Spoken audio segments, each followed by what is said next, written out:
Ignited Minds Tutorials, a renowned educational platform, has recently posted an informative video on YouTube, delving into the captivating topic of states of matter in Class 11 Chemistry, specifically targeting IIT and NEET aspirants. This insightful video aims to enhance students' understanding, equipping them with valuable knowledge in this fundamental area of science. The video, curated by expert educators, begins by introducing the three states of matter: solid, liquid, and gas. It then elaborates on their distinguishing characteristics, such as particle arrangement, intermolecular forces, and energy levels. The tutorial further explores phase transitions, including melting, boiling, and condensation, providing clear explanations and relevant examples to solidify concepts. Additionally, the significance of state diagrams and phase equilibrium is aptly demonstrated. Various factors that influence states of matter, such as pressure, temperature, and volume, are also discussed, along with notable scientific experiments and laws related to these phenomena. Ignited Minds Tutorials diligently covers relevant NEET and IIT syllabus topics, ensuring comprehensive comprehension among learners. By simplifying complex concepts, this video serves as a valuable tool to ignite young minds, fostering curiosity and developing a solid foundation in chemistry. Aspiring students are encouraged to watch this engaging video on YouTube, as it facilitates a better grasp of states of matter, providing a strong starting point for their academic journey. Ignited Minds Tutorials continues to inspire and empower learners to achieve their educational goals with confidence and clarity.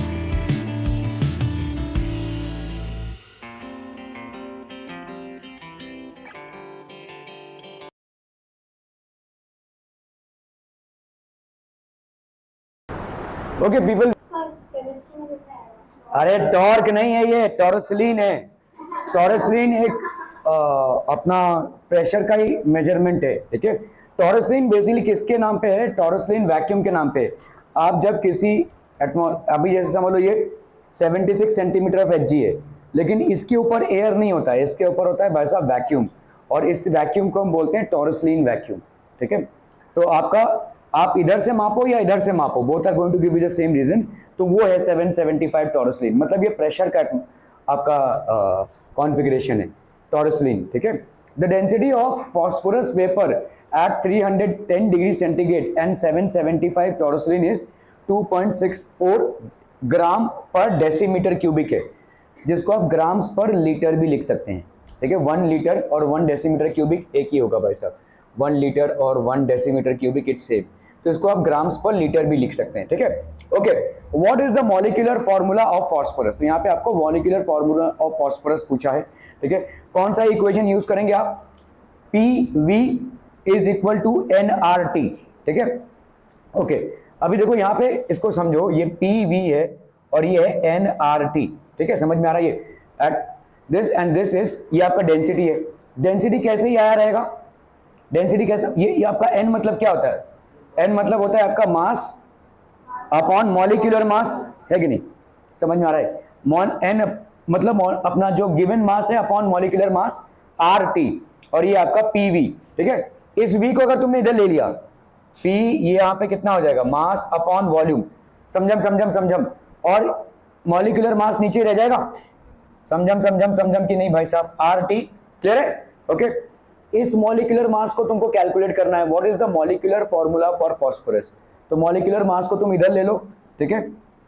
इसको भाई साहब mass upon volume, और इस P को इधर ले लिया तुमने, एक्सचेंज कर लिया ना भाई साहब, इसको इधर डाला, इसको इधर डाला, ठीक है। और क्या है भाई साहब? आपका RT, ठीक है। ये मास अपॉन वॉल्यूम क्या हो जाएगा? डेंसिटी। डेंसिटी क्या होता है भाई साहब? Mass upon volume. तो आपका यहाँ पे molecular mass is equal to density upon P to RT, ठीक है। डेंसिटी यहाँ पे कितना है? 2.64 है।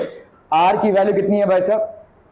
8.314 इंटू T की वैल्यू यहाँ पे कितनी है भाई साहब? 310 है, 310, और ये हो गया आपका 273, 310 डिग्री सेंटीग्रेड, ओके। तो आपका कितना हो जाएगा भाई साहब, 583 है ना, 583। तो आपका हो गया ये 583 अपॉन प्रेशर कितना है आपका 775 टॉरसलीन। अब ये टॉरसलीन को हम बेसिकली, आपका जो नॉर्मल प्रेशर होता है वो कितना होता है 760 मिलीमीटर ऑफ एचजी, और यही आपका टॉरसलीन में भी आएगा, ठीक है। So we know that P is equal to, ये समझ में आ रहा है, देखो कैसे आया ये, देखो PV is equal to nRT होता है। nRT मतलब m बाई कैपिटल M, इस V को तुमने इधर लिया तो P is equal to mass upon volume, और ये हो गया मॉलिक्यूलर मास RT, है ना। ये मास अपॉन वॉल्यूम को तुम क्या लिख सकते हो, डेंसिटी, ठीक है। So this is density RT upon क्या हो जाएगा भाई साहब M, ठीक है। ये रो भी लिख सकते हैं या डेंसिटी भी लिख सकते हैं, यहां तक क्लियर है भाई साहब, ठीक है। और तो अभी आप क्या कर रहे हो, M को इधर रखोगे और P को इधर रखोगे, एक्सचेंज कर दोगे भाई साहब, ठीक है। तो M हो गया आपका T बाई P RT, तो D कितना हो गया भाई साहब 2.6 ग्राम पर डेसीमीटर क्यूबिक। प्रेशर की वैल्यू हो जाएगी 775 बाई 760, ठीक है। 775 बाई 760 क्यों हो जाएगी बोलो, देखो 760 मिलीमीटर प्रेशर, ठीक है, और यहाँ पे हो गया आपका 775 एटमॉस्फेयर। देखो यहाँ पे 775 टॉर्सलिन दिया हुआ है, 1 एटमॉस्फेयर प्रेशर में, ठीक है, 1 एटमॉस्फेयर प्रेशर में आपका कितना हो जाएगा 760 टॉरसलीन होता है, ठीक है। 760 टॉरसलीन, 760 टॉरसलीन बोलो या मिलीमीटर एचजी बोलो, एक ही बात होगी। इसको उल्टा करो, कितना हो जाएगा बोलो 760 टॉरसलीन। इसको हम एटमॉस्फेयर में कन्वर्ट कर रहे हैं। एटमॉस्फेयर में क्यों कन्वर्ट कर रहे हैं, कोई बता सकता है, why are we trying to convert. चलिए इसको देख लेते हैं पहले। 1 एटमॉस्फेयर मतलब 760 टॉरसलीन या 760 मिलीमीटर ऑफ एचजी, ठीक है। तो यहाँ पे फिलहाल हमको टॉरसलीन दिया हुआ है, तो 760 टॉरसलीन इज 1 एटमॉस्फेयर, है ना। तो 1 टॉरसलीन कितना हो जाएगा भाई साहब 1 बाई 760 एटमॉस्फेयर, तो 775 टॉरसलीन कितना हो जाएगा 775 बाई 760 एटमॉस्फेयर। ये आ रहा है भाई साहब आपका प्रेशर, एटमॉस्फेयर में आपने कन्वर्ट किया है। Why have you converted into atmosphere, बताइए क्यों, क्यों ही आप इसको एटमॉस्फेयर में कन्वर्ट कर रहे हैं। आर की वैल्यू भाई साहब ऐसी होगी, ठीक है, लीटर एटमॉस्फेयर में है। आर की वैल्यू किस में है, लीटर एटमॉस्फेयर में, ठीक है। सो आर की वैल्यू लीटर एटमॉस्फेयर में है, और जब तक आप इसको एटमॉस्फेयर में कन्वर्ट नहीं करेंगे, एटमॉस्फेयर और एटमॉस्फेयर भाई साहब कैंसिल नहीं हो पाएगा, ठीक है। ओके, तो आपने भाई साहब 0.0821 डेसीमीटर क्यूबिक, यहाँ पे लीटर ले सकते हैं आप, 0.0821 लीटर एटमॉस्फेयर पर केल्विन पर मोल था। 1 लीटर आपके डेसीमीटर क्यूबिक के बराबर होता है, इसके पहले मैंने आपसे डिस्कस किया। 1 litre is equal to 1 decimetre cubic. तो इस डेसीमीटर क्यूबिक की जगह लीटर लिखो या डेसीमीटर क्यूबिक लिखो, एक ही बात है। Decimetre cubic atmosphere per kelvin पर मोल है, इसीलिए आपने इसको एटमॉस्फेयर में कन्वर्ट किया है, ठीक है। Are we getting the reason, यहाँ पे हो गया आपका 583 केल्विन। अब फटाफट से भाई साहब इसको कर लीजिए। सो m इज इक्वल टू 2.61 2.64, ये हो गया आपका डेंसिटी दिया हुआ है, ठीक है, ग्राम पर डेसीमीटर क्यूबिक में। देखो यहाँ पे कैसे यूनिट्स कट रहे होंगे, ये डेसीमीटर क्यूबिक में है, ठीक है। ये हो गया आपका decimetre cubic litre atmosphere per kelvin mole, है ना। ये 583 हो गया भाई साहब, क्या 583 इज हाउ मच, 583 हो गया आपका टेम्परेचर, दैट इज केल्विन, ठीक है। और 760 क्या हो गया आपका भाई साहब एटमॉस्फेयर, और ये आपका कितना हो जाएगा बोलो 760 हो गया आपका एटमॉस्फेयर। 775 तो भाई साहब आपका नीचे ही है, इस तरफ आपने एटमॉस्फेयर लिया हुआ था, ये प्रेशर है ना 760 अपॉन 775 एटमॉस्फेयर, ठीक है। तो यहाँ पे देखो ये एटमॉस्फेयर और ये एटमॉस्फेयर भाई साहब कैंसिल, ये ग्राम पर डेसीमीटर क्यूबिक और ये डेसीमीटर क्यूबिक कैंसिल हो गया भाई साहब आपका, और केल्विन, ये केल्विन था और ये नीचे केल्विन है, ये कैंसिल हो गया भाई साहब आपका, ठीक है। तो आपका क्या बचा यहाँ पे, यहाँ पे 1 ग्राम बचा देखो, और यहाँ पे पर मोल, ठीक है, तो ग्राम्स पर मोल आ गया देखो आपका। क्लियर है, are we clear on this one people. तो आपका मॉलिक्यूलर मास यहाँ पे क्या आया 123.9, मतलब 1 मोल का mass, 1 mole of phosphorus has 123.9 grams, ठीक है। 1 mole of phosphorus has 123.9 grams, यही हो जाएगा आपका क्या मॉलिक्यूलर वेट, ठीक है, molecular mass. Are we clear on this one people hmm, ठीक है। एटॉमिक मास भाई साहब कितना है आपका 31 है, ये तो दिया नहीं हुआ था वैसे बेटा में, खैर एटॉमिक मास आपका P का कितना है 31 ग्राम्स पर मोल है। नंबर ऑफ P एटम्स, तो इसका मतलब अभी इसको समझो, देखो आपका यहाँ पे फास्फोरस जो मॉलिक्यूल है, समझ में आ रहा है, फॉस्फोरस मॉलिक्यूल का मास कितना आया है 123.9 ग्राम मोल, ठीक है, ये मॉलिक्यूल का मास है। और यहां पे भाई साहब एक एटम का मास कितना है, एक एटम का फॉस्फोरस का मास कितना है 31 ग्राम्स पर मोल, ठीक है। तो इसका मतलब एक मॉलिक्यूल में कितने ही एटम्स होंगे, दिस डिवाइडेड बाय दिस, ठीक है। तो number of atoms this will B approximately what, देखो 31 4 कर लो, 31 4 कितना आ जाएगा तुम्हारा, 31 4 4 1 4 3 4 12, अप्रोक्सीमेटली 124 ही तो आ रहा है। तो इसका मतलब एक मॉलिक्यूल ऑफ फॉस्फोरस में आपको कितने एटम्स मिल जाएंगे 4। तो इसका मॉलिक्यूलर फॉर्मूला क्या हो जाएगा P4, ठीक है। क्लियर है, समझ में आ रहा है, ये एक मॉलिक्यूल में आपके 4 एटम्स आ जाएंगे। अभी क्लियर क्लियर, अरे यार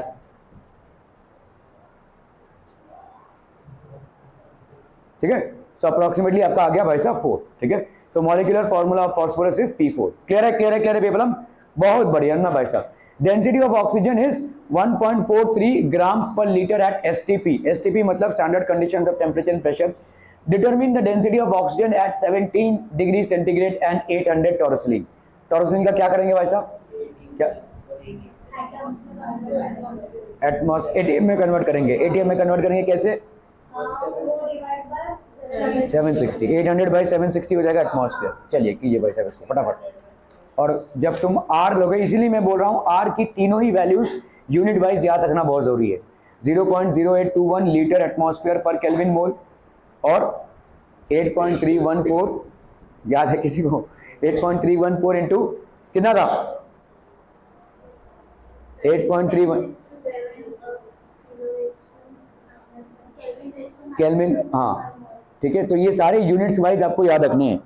चलिए वैसा फटाफट फटाफट क्विक क्विक क्विक, हाँ सॉरी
बस बस।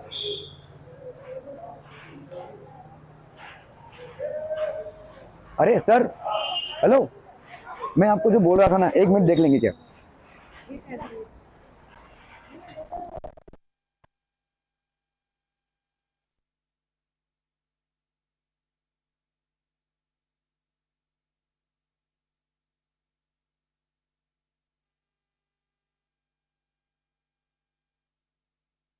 इंटरसिटी किती असं संवासाची का जरा बघ ना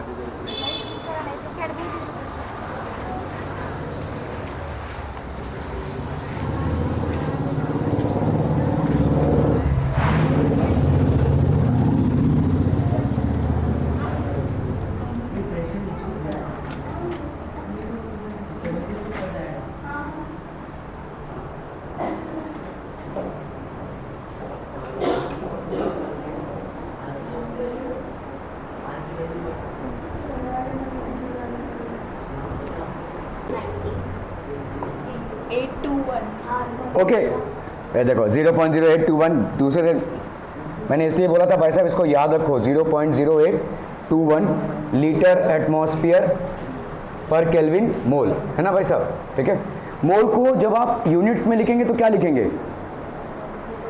हाँ हाँ, लेकिन MOLE नहीं लिखेंगे, सिर्फ MOL लिखेंगे। समझ में आ रहा है ये? ठीक है, ओके ओके ओके ओके। चलिए डेंसिटी ऑफ ऑक्सीजन आपका भाई साहब यहाँ पे दिया हुआ है, तो वो determine the density of oxygen at 17। Density of oxygen is this, ठीक है। देखो यहाँ पे आपका P क्या है? P is equal to 17 and hi how are you, okay 1 point. तो ये आपका P कितना है भाई साहब? आपका density RT by molecular mass, ये हम देख चुके हैं, है ना भाई साहब, ठीक है, ओके। तो यहाँ पे आपका वॉल्यूम दिया हुआ, देखो डेंसिटी दिया हुआ D1, R कांस्टेंट है, T कांस्टेंट है, टेम्परेचर यहाँ पे देखो STP है, determine the density at 17 degree centigrade. तो आपका यहाँ पे देखो टेम्परेचर चेंज हुआ है, ठीक है।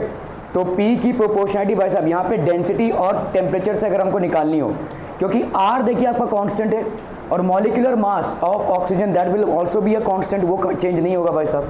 तो अगर मुझे यहाँ पे डेंसिटी और इसमें कैलकुलेशन करना हो तो हम क्या लिख सकते हैं? P is directly proportional to density and temperature, ऐसा लिख सकते हैं।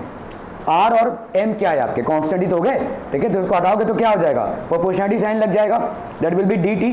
तो इसका मतलब P1 बाई P2 ऐसा हम लिख सकते हैं, बोलो D1 T1 by D2 T2 ऐसा लिख सकते हैं, बोलो कैन वी राइट दिस, ठीक है, कैन, ओके। तो इसका मतलब आपको यहाँ पे डेंसिटी पूछा है, तो D2 की वैल्यू भाई साहब कितनी हो जाएगी? D1 T1 P2, D1 T1 P2, और ये हो गया कितना भाई साहब आपका? P1 T2। Clear clear clear, are we clear on this one people, ठीक है, ओके। तो D1 की वैल्यू कितनी? D1 की वैल्यू, अच्छा D1 की वैल्यू हो गई 1.43, ठीक है, ग्राम्स पर लीटर है ये, ग्राम्स पर लीटर। T1 की वैल्यू कितनी हो गई? T1 की वैल्यू यहाँ पे आपका देखो T1 मतलब कितना हो जाएगा? 273, समझम, ठीक है, 273। P2 की वैल्यू, अच्छा एटमॉस्फेयर में लेंगे तो क्या आएंगे? 800/0। अरे चाची STP है ना, तो एटमॉस्फेयर में लेंगे तो क्या लेंगे? अरे 1 एटमॉस्फेयर ना भाई साहब, 1 एटमॉस्फेयर, ठीक है, 1 एटमॉस्फेयर, हाँ सॉरी, P2 की वैल्यू कितनी हो जाएगी? सॉरी, तो आपका भाई साहब P2 का वैल्यू कितना हो जाएगा? P2 का वैल्यू हो जाएगा आपका 760 मतलब 1, तो ये हो जाएगा आपका 800/760, ठीक है। तो यहाँ पे आता है आपका 800/760 को नीचे ले लेते हैं सीधा, ये एटमॉस्फेयर है, ये हो गया आपका भाई साहब 760, ठीक है। P1 की वैल्यू 1 एटमॉस्फेयर है ना, और T2 की value 17 + 273, that is how much? 290। चलो भाई साहब ये हो गया आपका 290। आसान था तो दिख रहा है, कैलकुलेशन पता नहीं, एकम द्वितीयम बस फंस गए भाई साहब। 76 जो भी आएगा भाई साहब इसका आंसर तुम्हें को मुबारक, ठीक है। तो डेंसिटी भाई साहब इसका जो भी आएगा, क्लियर है। मैं एस्टिमेटेड से निकाल सकते हैं भाई साहब, देखो यहाँ पे 273 है, ठीक है, 273 और 290 मतलब ऑलमोस्ट 10 से जाएगा, देखो ये ऑलमोस्ट 10 से, ठीक है, ऑलमोस्ट 10 से जाएगा। 10 × 80 मतलब कितना हो जाएगा? ऑलमोस्ट 80 हो गया, और अपॉन 76 करोगे मतलब ऑलमोस्ट 1 टाइम्स जाएगा ना ये, ठीक है। 80/76 मतलब 1 होगा अप्रॉक्सीमेटली। तुम्हारा आंसर इसके इर्द गिर्द ही होगा, 1.5 ऐसा कुछ आ जाएगा, ग्राम्स पर लीटर ऐसा कुछ आ जाएगा, ठीक है। ये जस्ट रफ एस्टिमेशन से हम इसको निकाल रहे हैं, ठीक है, okay. Solution by applying the formula STP में भाई साहब MP1, ठीक है, गिवन कंडीशन D2, तो ये हो गया D2/D1, तो D2 की वैल्यू हो गई भाई साहब T1/T2 873 to 1.4, तो देखो उसके बाजू आए, ठीक है। एस्टिमेशन से अगर करोगे तो उतना ही आएगा, 1.4 तक आ जाएगा, ठीक है, क्लियर है, ओके ओके ओके। चलिए भाई साहब इसको करना है फटाफट। Determine the payload of balloon of volume 10⁶ litre filled with helium gas at 27 degrees centigrade and 1 atmosphere pressure. Assume that balloon is massless and the molecular mass of air is 28.84. चलिए भाई साहब किसको करना है फटाफट।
Determine the payload of balloon. एक मिनट, हाँ,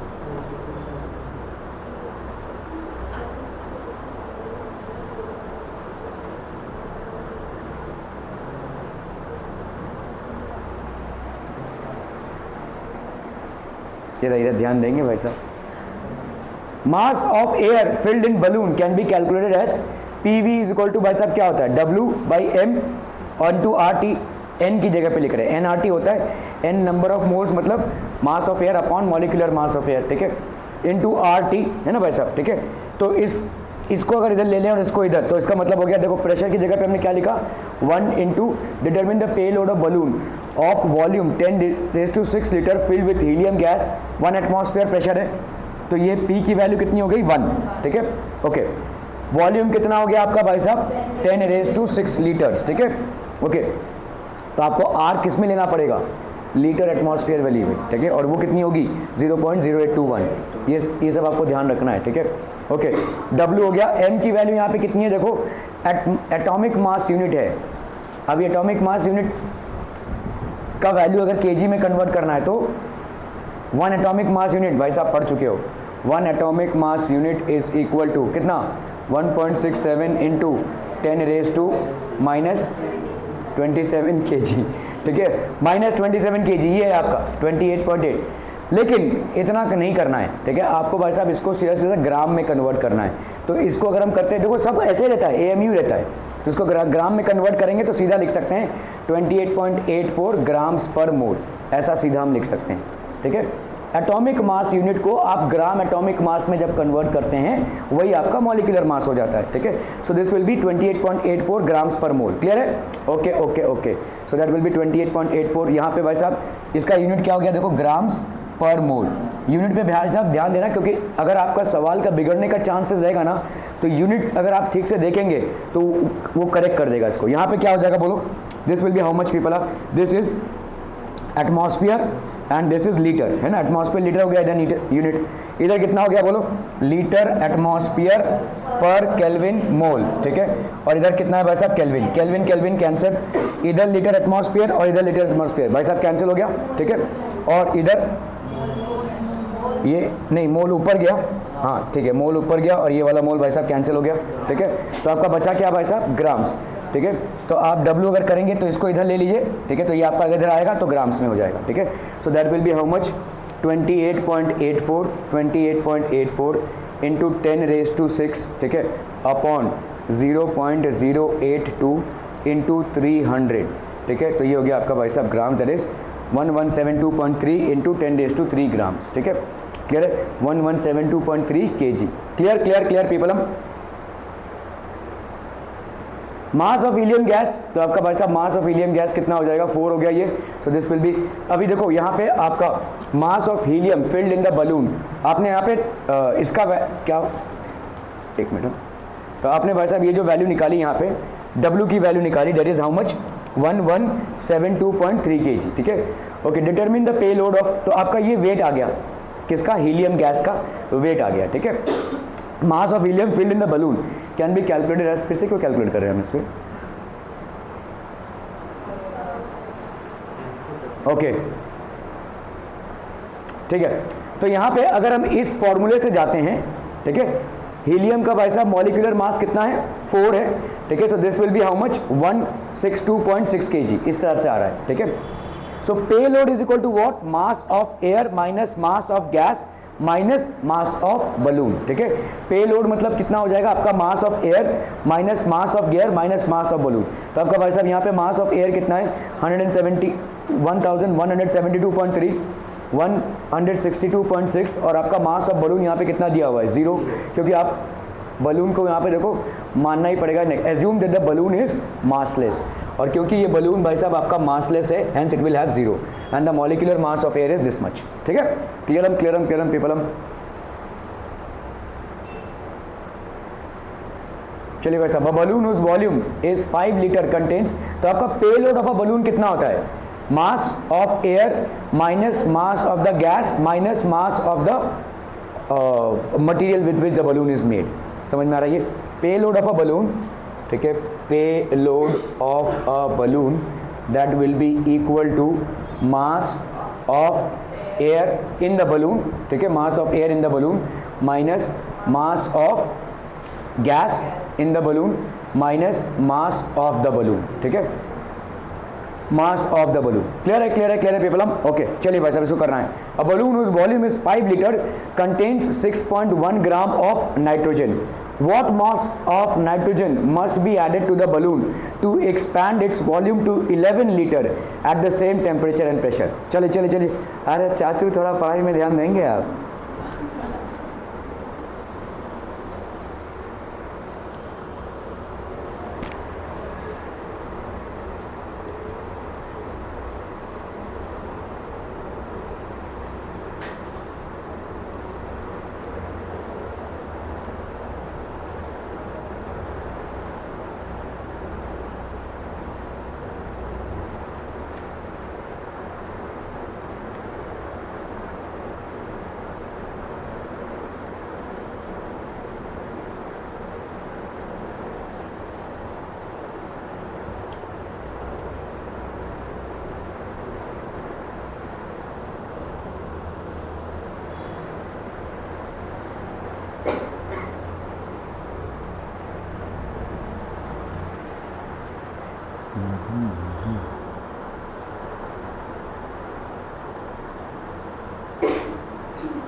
हो गया, डन हो गया, क्या बात कर रहे हो भाई साहब? और बाकी कितना है आंसर? 13.4। चलिए भाई साहब, तो यहाँ पे देखो वॉल्यूम कितना है, यहाँ पे देखो 5 लीटर है V1, ठीक है, दिया हुआ है आपको। देखो V2 कितना चाहिए आपको भाई साहब? 11 लीटर्स, ठीक है। N1 मतलब कितना हो जाएगा? Number of moles. Number of moles क्या हो जाएगा? Mass upon molecular mass. मास कितना है आपका? 6.1 और मॉलिक्यूलर मास कितना हो जाएगा? 2 × 14 नाइट्रोजन का मास होता है। तो N1 की वैल्यू कितनी हो जाएगी भाई साहब? 6.1/14। Are B clear? ठीक है, चलो भाई साहब कोई दिक्कत नहीं। 14 × 2 N2 है ना भाई साहब, तो 2 × 14 दैट इज 28, ठीक है। ओके, तो यहाँ पे हो गया आपका 0.22 moles. Clear clear? Okay, 0.22 moles. ये कौन गंदी गंदी आवाज़ें निकाल रहा है? ओके, तो यहाँ पे हो गया N2। N2 की वैल्यू क्या हो जाएगी? What will be the value of N2? ठीक है, अप्लाइंग एवोगैड्रोस लॉ भाई साहब, V1/N1 is equal to V2/N2। Avogadro's law क्या बोलता है? What is Avogadro's law? Last वाला था भाई साहब, देखो आपने पढ़ा है चार्ल्स लॉ, फिर से एक बार, ठीक है। अपना बॉयल्स लॉ क्या हो जाएगा? Pressure is inversely proportional to volume, temperature आपका क्या? कांस्टेंट, ठीक है। टेम्परेचर आपका यहाँ पे हो गया कांस्टेंट। फिर आपका बॉयल्स लॉ हो गया ये, तो ठीक है। आपका चार्ल्स लॉ क्या है भाई साहब? Volume is directly proportional to temperature when pressure is constant. Gay Lussac's law क्या होता है भाई साहब आपका? Pressure is directly proportional to temperature, अगर हमने वॉल्यूम को रखा भाई साहब कांस्टेंट। इसके बाद आता है आपका Avogadro's law, volume is directly proportional to the number of moles, ठीक है। Volume is directly proportional to the number of moles provided pressure temperature are constant. Pressure और टेम्परेचर आपका कांस्टेंट है। क्लियर है? ये एवोगैड्रोस लॉ है। तो applying Avogadro's law, V1/N1 will be equal to V2/N2, ठीक है। V1 की वैल्यू भाई साहब हम डालेंगे यहाँ पे, तो N2 की वैल्यू कितनी हो जाएगी? N2 की वैल्यू हो जाएगी 11 × 0.22 upon V1 that is 5, so that will be how much? 0.484 moles, ठीक है। अमाउंट ऑफ, तो यहाँ पे आपका अभी हम देखेंगे आपका N1 का वैल्यू कितना था? 0.2 था, ठीक है। तो कितना ही मोल्स हम ऐड कर रहे हैं? 0.484 आपको चाहिए minus 0.2 that is giving you how much? 0.264 moles of N2, ठीक है। अभी यहाँ पे देखो 1 mole of N2, 1 mole of N2, इसका मास कितना हो जाएगा?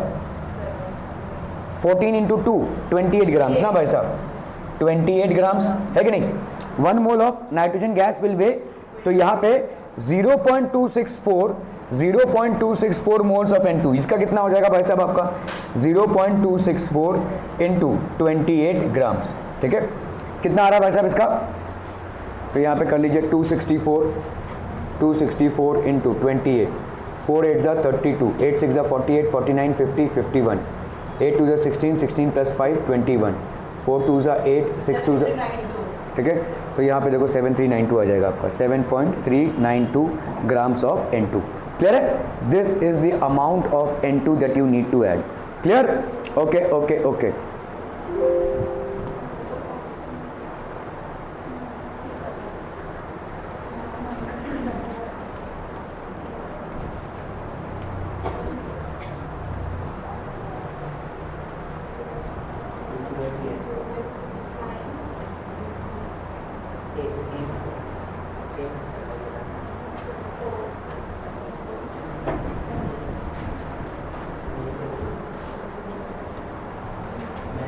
Okay, people, we will talk about diffusion and effusion, ठीक है। So what is basically diffusion? Diffusion is the process of spontaneous intermixing of two or more gases irrespective of gravitational force is called diffusion, ठीक है। तो आपका भाई साहब gravitational force को disregard करते हुए जो इंटरमिक्सिंग ऑफ पार्टिकल्स होती है, ठीक है, ग्रेविटेशनल फोर्स को डिसरिगार्ड करते हुए, ठीक है, तो इंटरमिक्सिंग हो रही है भाई साहब, इंटरमिक्सिंग ऑफ पार्टिकल्स, ठीक है, intermixing of particles, the process of spontaneous intermixing. जैसे समझ लो अगर भाई साहब आपने यहाँ पे कोई एक अगरबत्ती जलाया तो फटाफट भाई साहब आपका वो जो स्मेल है वो दूर तक पहुँच जाएगा।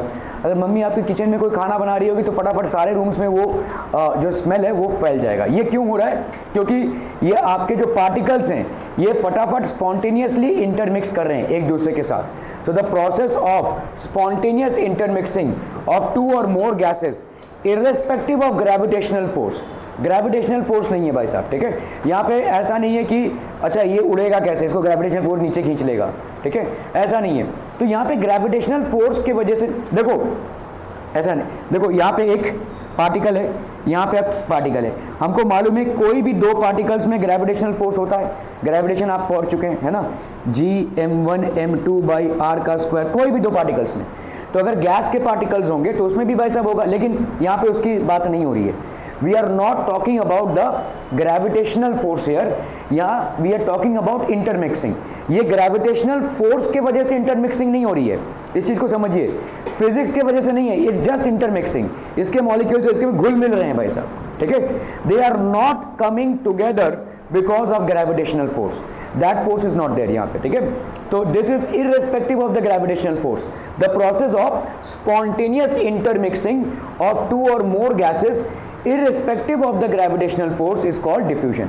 यहाँ पे ग्रेविटेशनल फोर्स के वजह से इंटरमिक्सिंग नहीं हो रही है, the intermixing that is happening between two और more gaseous particles is not due to gravitational force, let that be clear.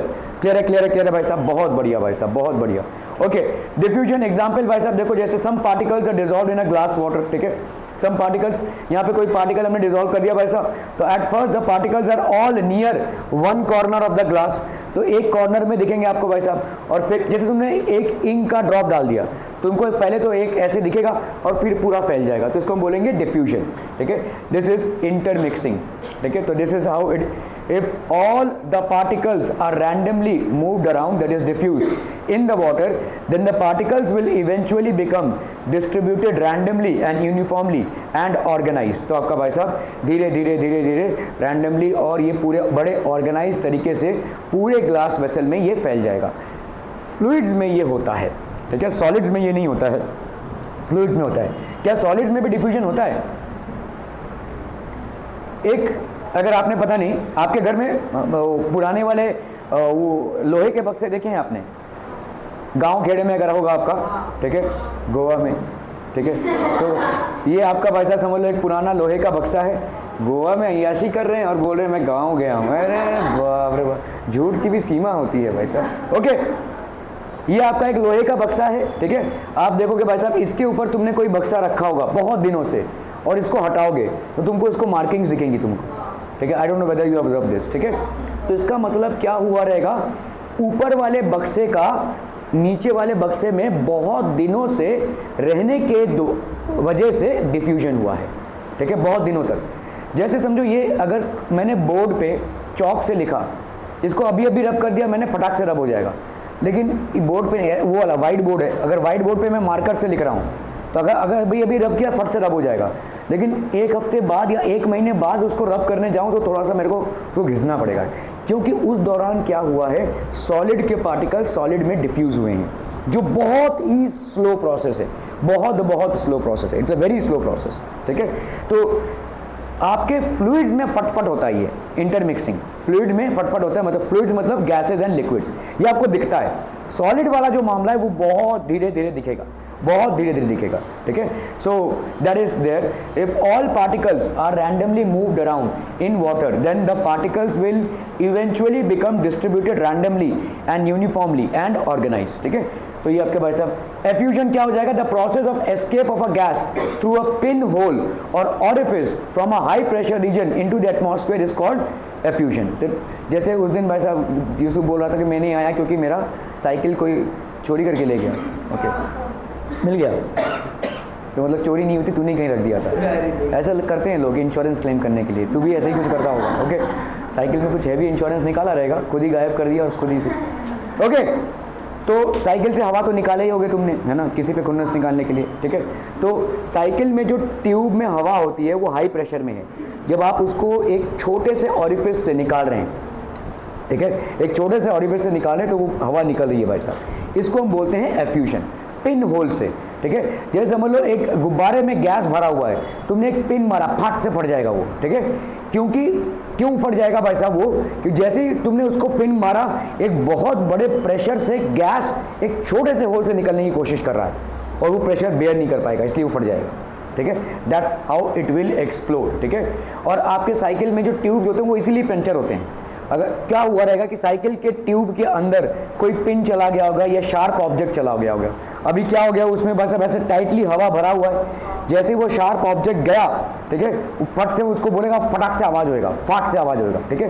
क्यों, क्योंकि वैसा बहुत बड़े पैमाने पे हाई प्रेशर जो है वो एक छोटे से होल से निकलने की कोशिश कर रहा है, ठीक है। इट्स लाइक आपका अगर स्कूल का गेट बहुत छोटा है और उस टाइम पे मतलब स्कूल छुट्टी हुई है और सब लोग अगर उधर से निकलने जाएंगे तो लहूलुहान हो जाएंगे, है ना। तो क्यों होगा, क्योंकि एक छोटे से ओपनिंग से आपके बहुत बड़ा क्राउड निकलने की कोशिश कर रहा है। ऐसा ही कुछ यहाँ पे भी होगा कि अगर एक छोटे से ऑरिफिस से आपका बहुत बड़े वॉल्यूम में बहुत बड़ा प्रेशर गैस का निकलने की कोशिश कर रहा है, high pressure region into the atmosphere, this is called effusion. तो अगर एटमॉस्फेयर में एक छोटे से ऑरिफिस से वैसा निकल रहा है गैस, तो that is called effusion. Example, air escaping from a punctured tyre और फुटबॉल ब्लैडर, ठीक है। फुटबॉल अगर आपका वैसा फुटबॉल अगर यू नो, तो अगर फुटबॉल में कोई थोड़ा सा पंचर हो जाता है तो एयर अगर निकलता है एक छोटे से, तो इसको हम बोलेंगे orifice. The process of effusion is always followed by diffusion. अभी देखो ये फुटबॉल है, वैसे यहाँ पे कुछ पंचर हुआ, यहाँ से फटाफट हवा निकल रही है, ठीक है। ये जो छोटे से होल से हवा का निकलना है, ठीक है, from a high pressure region to a low pressure region, that is known as effusion. और एफ्यूजन के बाद क्या होगा भाई साहब, ये जो पार्टिकल्स है वो कहाँ कहाँ जाएंगे, they will mix up with the air, तो इंटरमिक्सिंग होगी। तो एफ्यूजन के बाद हमेशा डिफ्यूजन होगा। After effusion it will always be diffusion. Effusion मतलब एक स्मॉल होल से हाई प्रेशर में किसी गैस का निकलना, और यही हाई प्रेशर गैस जब बाहर आकर इंटरमिक्सिंग होती है तो उसको हम बोलते हैं diffusion. So the process of effusion always followed by diffusion, ठीक है, क्लियर है, okay. Graham's law of diffusion और एफ्यूजन जिसको हम बोलते हैं, under similar conditions of temperature and pressure, मतलब अंडर एसटीपी, ठीक है, the rates of diffusion of gases are inversely proportional to the square roots of their densities. तो किस रेट से डिफ्यूजन हो रहा है, that will be directly proportional to the square root, sorry inversely proportional to the square root of the densities. मतलब क्या हो गया, देखो मोटे मोटे पैमाने पे जिस गैस का जितना ज़्यादा डेंसिटी होगा उस गैस का डिफ्यूजन उतना ही कम होगा। समझ में आ रहा है, जो गैस जितना ज़्यादा घना होगा वो उतने ही कम रेट से डिफ्यूज़ होगा, जो गैस जितना ज़्यादा तरल होगा, ठीक है, वो उतनी ही ज़्यादा रेट से डिफ्यूज़ होगा। तो Graham's law of diffusion states that the rate of diffusion is inversely proportional to the square root of density, ठीक है। The rate of diffusion of a gas is inversely proportional to the square root of density. Clear clear clear, okay. So let us consider two gases A and B having rates of diffusion R1 and R2. So let their densities be D1 and D2, ठीक है। So according to the definition, ये हो गया भाई साहब R1 is directly proportional to 1 by D2, तो R1 की value क्या हो जाएगी, K by under root of D1, ठीक है। दो गैसेस हैं भाई साहब A और B, और इनके रेट्स ऑफ डिफ्यूजन क्या है, A का रेट ऑफ डिफ्यूजन है R1, B का रेट ऑफ डिफ्यूजन है R2, और A का डेंसिटी है D1, B का डेंसिटी है भाई साहब D2। तो R1 की वैल्यू क्या होगी, R1 will be inversely proportional to square root of D1 and R2, तो इसको अगर मैं इनवर्स प्रोपोर्शनलिटी हटाऊं तो K by D1 where K is a constant. R2 की वैसे क्या हो जाएगी भाई साहब, R2 will be K by under root of D2, तो R1 by R2 क्या हो जाएगा, D2 by D1, ठीक है, at same temperature and pressure. अगर आपका सेम टेम्परेचर एंड प्रेशर रहेगा तो ही जाकर ये कांस्टेंट आपका सेम रहेगा, ठीक है। अदरवाइज आपका भाई साहब वॉल्यूम में इंपैक्ट आएगा, और वॉल्यूम में इंपैक्ट आएगा तो डेंसिटी में इंपैक्ट आ जाएगा, ठीक है। वॉल्यूम में अगर इंपैक्ट आ जाएगा तो डेंसिटी में भी इंपैक्ट हो जाएगा, ठीक है, ओके। सो मुद्दे की बात यह है कि R is inversely proportional to density, ठीक है। और अगर दो गैसेस हैं जिनको आपने सेम टेम्परेचर और प्रेशर में रखा है तो ऑब्वियसली उनके वॉल्यूम्स में कंसिस्टेंसी रहेगी, जिसके वजह से हम बोल सकते हैं R1 by R2 will be equal to under root of D2 by under root of D1, ठीक है, okay okay okay. The above equations में बी रिटन एज, ठीक है। अभी यहाँ पे अगर मैंने वॉल्यूम से मल्टीप्लाई कर दिया दोनों का वॉल्यूम सेम है, अगर क्योंकि same conditions of temperature and pressure है तो वॉल्यूम सेम है आपका, ठीक है। अगर सेम वॉल्यूम से मल्टीप्लाई किया तो वॉल्यूम इनटू डेंसिटी क्या होता है, मास, तो ये हो जाएगा m2 by m1, ठीक है। So this will be how much are people are, this will be m2 by m1, clear है। R1 by R2 will be equal to under root of D2 by D1, that will be equal to under root of m2 by m1, ठीक है। तो आपका molecular weight, अभी देखो molecular weight क्या होता है, this is basically molecular weight होता है ट्वाइस इनटू वेपर डेंसिटी, ठीक है। तो m1 and m2 are the molecular masses of A and B gases respectively. इसको आप देखो यहाँ पे ट्वाइस इसके साथ मल्टीप्लाई कर दो तो क्या हो जाएगा, वेपर डेंसिटी के साथ मल्टीप्लाई कर रहे हो, और वेपर डेंसिटी के साथ अगर दो बार मल्टीप्लाई करोगे तो आपको मॉलिक्यूलर वेट मिलता है, ठीक है। क्लियर है क्लियर है क्लियर है। तो मुद्दे की बात यह है कि अगर आपके दो गैसेस हैं, ठीक है, गैसेस A और B, डिफ्यूजन का रेट भाई साहब गैस A में R1 और ये है R2, ठीक है। और क्या है भाई साहब आपका, let's say molecular mass A का है m1 और इसका है भाई साहब m2, ठीक है, क्लियर है। इसका लेट्स से डेंसिटी की बात करें तो ये है D1 और ये है D2, ठीक है, under same conditions of temperature and pressure. So what does Graham's law of diffusion state? It states that R1 by R2 will be equal to under root of D2 by D1 will be equal to भाई साहब क्या हो जाएगा, under root of M2 by M1, ठीक है। Clear? Are we clear on this one, people? Okay, okay. So VD1, V2 are vapor densities. तो rate of diffusion of gas is defined as the volume of gas diffused per unit time. Rate of diffusion मतलब कितना volume gas का पर second diffuse हो रहा है, ठीक है। What is the volume of gas in decimetre cubic, centimetre cubic, litres, whatever per second that is getting diffuse, ठीक है। Rate of diffusion is volume of gas diffuse upon time taken, ठीक है। तो आपका क्या हो जाएगा भाई साहब V by T, तो R1 की वैल्यू हो गई V1 by T1, R2 की वैल्यू हो गई भाई साहब V2 by T2, ठीक है। तो if diffusion time is same, ठीक है, डिफ्यूजन टाइम इज सेम, तो आपका R1 by R2 क्या हो जाएगा, बोलो ये कितना हो जाएगा, V1 by T1 upon V2 by T1, क्योंकि दोनों का डिफ्यूजन टाइम सेम है। तो यहाँ पे क्या हो जाएगा, this will be equal to volume of gas 1 diffused upon volume of gas 2 diffused, ठीक है। क्लियर है क्लियर है क्लियर है पीपल, ठीक है। So this will B V1 by V2। If diffusion volume is same, अगर डिफ्यूजन वॉल्यूम सेम है तब बताओ भाई साहब R1 की वैल्यू V1 by T1, ठीक है, R2 की वैल्यू ये भी V1 by T2 हो जाएगा, ये है ना। तो R1 by R2 कितना हो जाएगा, V1 तो कैंसिल हो गया, तो ये हो जाएगा T2 by T1, ठीक है, क्लियर है, T2 by T1। So R1 by R2 भाई साहब हो जाएगा आपका T2 by T1। फाइनली आप यहाँ पे क्या बोल सकते हैं, R1 by R2 is equal to V1 by T1, V2 by T2, जिसको हम क्या लिख सकते हैं D2 by D1, और जिसको क्या लिख सकते हैं m2 by m1, ठीक है, under root of m2 by m1, where this is the molecular mass of gas 2, this is the molecular mass of gas 1, this is the density of gas 2 and this is the density of gas 1, ठीक है, clear है? Okay okay okay. Vapour density आप अगर लिख रहे हैं भाई साहब, वेपर डेंसिटी d2 और वेपर डेंसिटी v1, क्योंकि वेपर डेंसिटी और मॉलिक्यूलर मास, देखो यहाँ पे आपका भाई साहब vapour density is equal to 2 is equal to molecular mass होता है, ठीक है। तो इसको अगर मैं ऊपर और नीचे 2 से मल्टीप्लाई कर दूं, what will I get? Vapour density, ठीक है। क्लियरम क्लियरम क्लियरम, बहुत बढ़िया भाई साहब, बहुत बढ़िया। Okay, comparison of rates of diffusion at different temperatures और प्रेशर्स।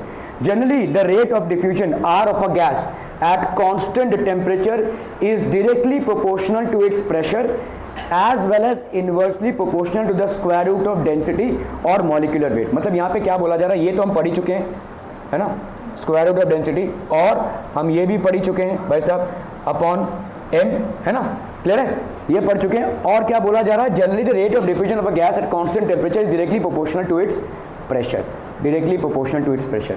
देखो इसको ऐसे समझो, मैंने एक लेट्स से एक बलून है, ठीक है, ये बलून में मैंने लेट्स से 2 एटमॉस्फेयर प्रेशर में गैस है, ठीक है, 2 एटमॉस्फेयर प्रेशर, इसको हमने खोल दिया तो ये भी गैस निकल जाएगा, ठीक है।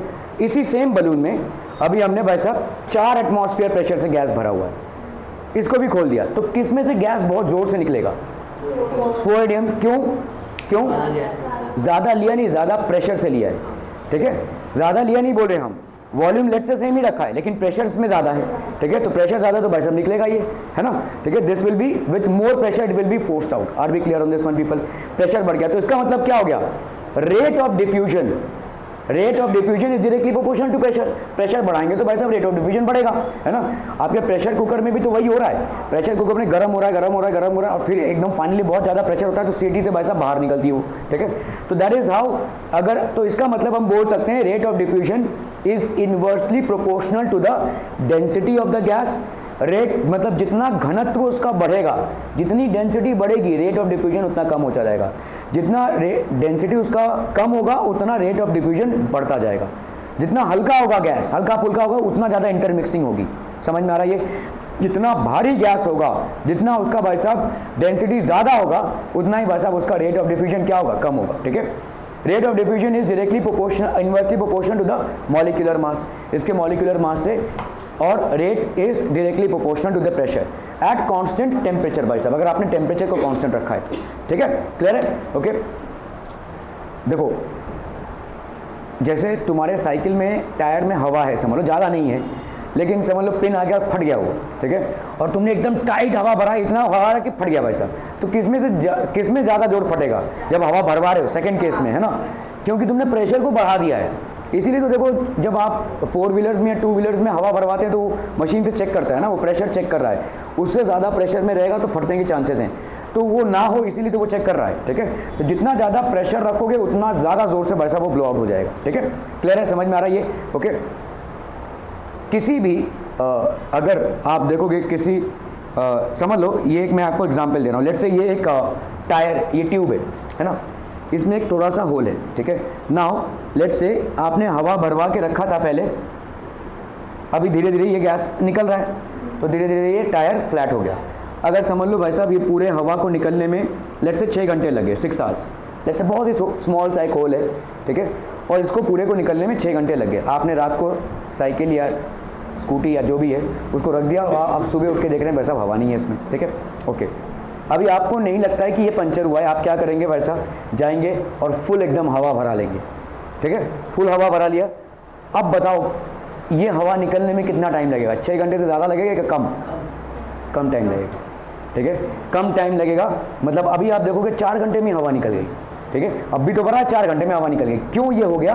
क्योंकि आपने भाई साहब प्रेशर को बढ़ा दिया है, और रेट ऑफ डिफ्यूजन क्या है? प्रेशर पे डायरेक्टली प्रोपोर्शनल है। जब आपने नए हवा भराया, ठीक है, तो आपने प्रेशर को बढ़ा दिया है, और rate of diffusion is directly proportional to pressure. क्या ये समझ में आ रहा है people? Are we clear on this one people? ठीक है, okay. So R is directly proportional to pressure, और R is inversely proportional to 1/m हो गया, और R is inversely proportional to density, ठीक है। फॉर गैस I, ठीक है, R1, ठीक है, is directly proportional to P1 by under root of, और gas 2 R2 P2 by M2, R1 by R2 कितना हो जाएगा भाई साहब, P1 by P2 into M2 by M1। क्या है, समझ में आ रहा है भाई साहब? देखो R की प्रोपोर्शनलिटी प्रेशर के साथ डायरेक्ट है, R की प्रोपोर्शनलिटी मॉलिक्यूलर मास के साथ इनवर्स स्क्वायर रूट है, ठीक है। तो R को अगर हम करते हैं भाई साहब तो ये कितना हो जाएगा K, ठीक है, P by under root M। तो R1 की वैल्यू P1 M1, इसी तरह से R2 की value K P2 by under root of M2।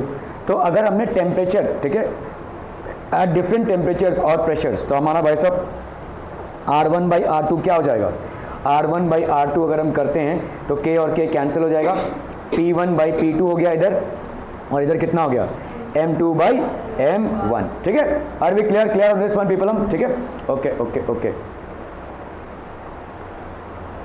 Eight constant temperature, ये भाई साहब आपका होगा जब टेम्परेचर आपने कांस्टेंट रखा है तो, ठीक है, okay. Effect of temperature at different temperatures and constant pressure. तो अभी तक आपने जो भी फॉर्मूलेज देखे हैं वो आपने कांस्टेंट टेम्परेचर पे देखे हैं, अभी आपने प्रेशर को कांस्टेंट कर दिया है, तो अभी तो ये बोलना बेकार है, इसका कोई मतलब नहीं होता, क्योंकि जब आपने प्रेशर को ही कांस्टेंट बना डाला है तो रेट ऑफ डिफ्यूजन की अभी प्रोपोर्शनलिटी प्रेशर के साथ नहीं रहेगी।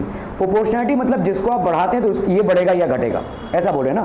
तो प्रेशर को जब तुम बढ़ा ही नहीं रहे हो तो रेट ऑफ डिफ्यूजन में कम से कम प्रेशर की वजह से कोई चेंज नहीं आएगा, ठीक है। So now you are doing it at constant pressure. तो R1 की वैल्यू बाई R2, ये कितना हो जाएगा भाई साहब, T1 D1 by T2 D1। देखो R1 की वैल्यू आपने देखा यहाँ पे R is directly proportional to temperature, temperature के डायरेक्टली प्रोपोर्शनल होता है भाई साहब। देखो rate of diffusion is directly proportional to square root of temperature है। जैसा जैसा आप टेम्परेचर को बढ़ाएंगे, अभी देखो जैसे आप खाना है, कोई खाना, ठीक है, जब वो खाना पक रहा है तब आप उसका स्मेल ले सकते हो, है ना, you will get the smell. जब वो भाई साहब ठंडा हो गया है तब क्या आप तक वो स्मेल पहुंचेगा, नहीं पहुंचेगा। Why? Because at the time of cooking the temperature was high, and since the temperature was high the rate of diffusion was high, ठीक है। Now since it has cooled down, it is kept on the table और anywhere in the kitchen, now you are not getting the smell because now it has cooled down, तो वहां पे rate of diffusion भी आपका कम हो गया, ठीक है। तो rate is directly proportional to temperature, rate आप ऐसा कैसा क्या हो जाएगा, डायरेक्टली प्रोपोर्शनल टू टेम्परेचर। तो क्वेश्चन भाई साहब, two gases hydrogen and oxygen are allowed to, तो यहाँ पे हम देख लेते हैं इसका पहले। तो रेट क्या हो जाएगा, is directly proportional to temperature, और रेट भाई साहब डेंसिटी से कैसा प्रोपोर्शनल है, डी से। इन दोनों को कंबाइन करेंगे तो क्या हो जाएगा, it is directly proportional to temperature and density का स्क्वायर रूट, ठीक है। तो अगर हम कर रहे हैं R1 this will be equal to K T1 by D1, ठीक है, और R2 क्या हो जाएगा, K T2 by D2, we care is any constant, ठीक है।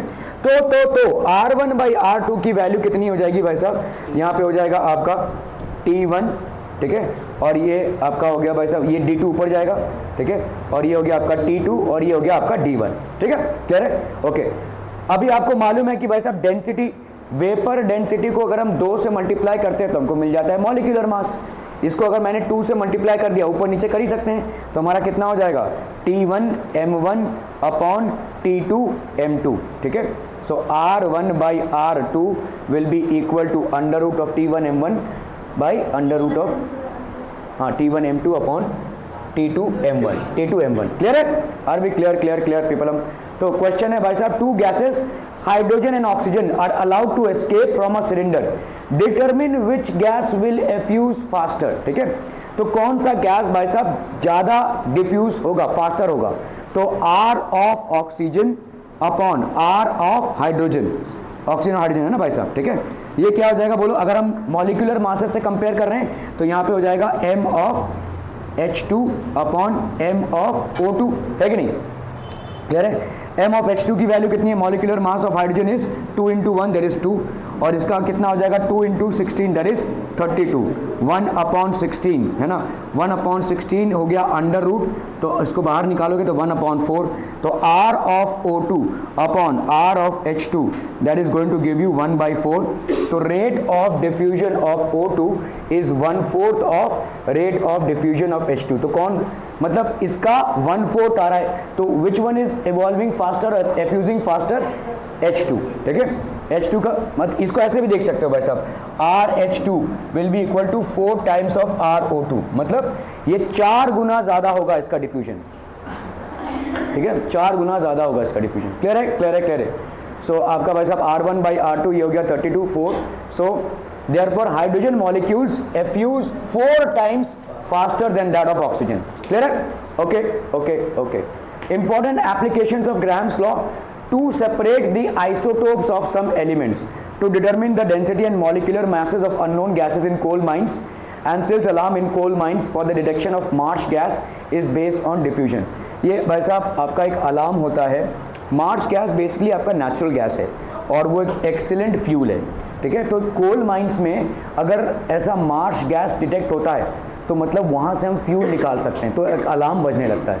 अलार्म इसलिए बजता है क्योंकि अगर मार्श गैस है which is basically a fuel और आप वहाँ पे ड्रिलिंग या हीट से कुछ चीज़ करने जाएंगे तो भाई साहब ब्लास्ट हो सकता है, बहुत बड़ा ब्लास्ट हो सकता है, ठीक है। Every one will be killed in that, ठीक है, क्योंकि आप बाहर कहाँ आएंगे भाई साहब, अंदर ही अंदर ज़मीन में ब्लास्ट हो जाएगा ना, एवरी वन विल डाई, ठीक है। So answers alarm in coal mines में होता है ये, ठीक है, for the detection of marsh gas. Marsh gas सबसे अच्छा फ्यूल होता है बेसिकली, ठीक है। Marsh gas is excellent fuel, is based on diffusion. तो ये अलार्म बजने लगता है, so everybody will stop whether they are drilling और अब एटलीस्ट मतलब जो भी हरकतें हो रही होंगी माचिस या लाइटनिंग से, वो सब बंद हो जाएंगी, ठीक है। Okay, atomolysis, the process of separation of two gases on the basis of their different rates of diffusion, that is separation of isotopes and other gaseous mixtures, ठीक है। इसको हम क्या बोलेंगे? एटोमोलिसिस। लिसिस मतलब क्या होता है? तोड़ना, ठीक है। तो एटम्स को बेसिकली तोड़ना। अगर 2 या 2 से ज़्यादा गैसेज हैं किसी सैंपल में जो आइसोटोप्स हैं तो उनको तोड़ना, ठीक है, that is called atmolysis. Okay, the process of spontaneous intermixing of 2 or more gases irrespective of gravitational forces, diffusion है, वह कर दिया जाए। अरे okay, according two grams law of diffusion, भाई साहब कौन सा ए बी, अच्छा सी डी भी है, ओके चलिए भाई साहब, हाँ ना भाई साहब, रेट प्रेशर से डायरेक्ट प्रोपोर्शनल है और रेट मास से इनवर्सली स्क्वायर से प्रोपोर्शनल है, तो ये तो सही है भाई साहब आपका एट कांस्टेंट टेम्परेचर। R1/R2, ठीक है, दिस विल बी मॉलिक्यूलर, ये भी सही है आपका, ये भी भाई साहब आपका V1/T1, V2/T2, so that will be all of them, ठीक है। प्रॉब्लम्स ऑन ग्राहम्स लॉ, अरे प्रॉब्लम ही प्रॉब्लम है लाइफ में, जाइए भाई साहब वहाँ अपनी जीवन की अय्याशियाँ कीजिए।